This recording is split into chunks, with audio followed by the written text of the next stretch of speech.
Our new at 10 tonight, the story of two Marines who bravely fought in the Vietnam War's first bloody battle. One was severely injured, the other saved his life. Well, here we are now, more than 50 years later. The injured veteran from Ruskin finally got his chance to say thank you. Fox 13's Jennifer Holton takes us to their reunion. 56 years ago on a battlefield in South Vietnam, Bob Field thought he was taking his last few breaths. I laid there for quite a while, maybe 40 minutes, 45 minutes.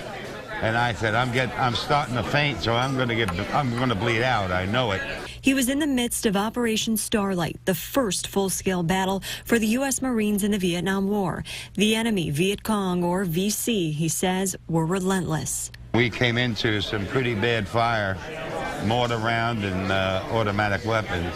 Field's legs were gravely wounded by mortar shells, and if it wasn't for this man, he says he'd be dead. Somebody cleared that LZ out and took a lot of the VC with him.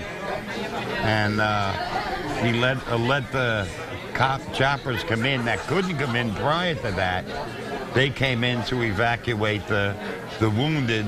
22-year-old Robert O'Malley single-handedly raced across open ground to attack a trench, killing 8 Viet Cong and allowing his squad to move closer to Field's unit. Field's life would be saved because of O'Malley, but for decades, he never got to say thank you. That was one of my things that I had to do before I died, so I wanted to meet this man.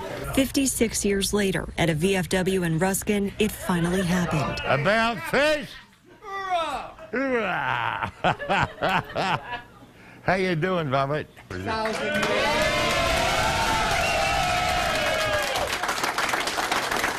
Naturally, they had a lot of catching up to do. Cheers, Bobby.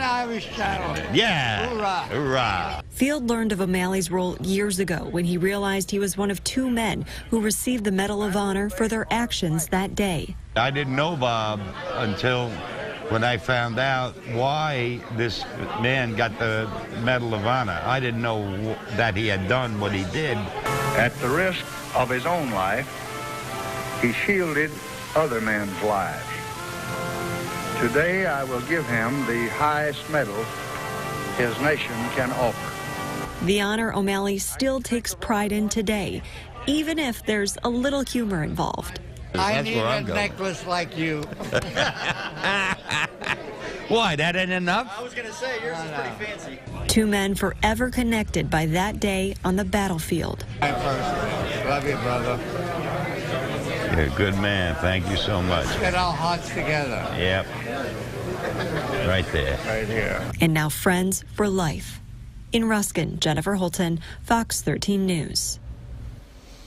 How special is that? O'Malley lives in Texas, and they had tried to meet the last few years, but of course, because of the pandemic, they had to be pushed back several times, but they finally got their chance, and I'm sure they will stay in touch.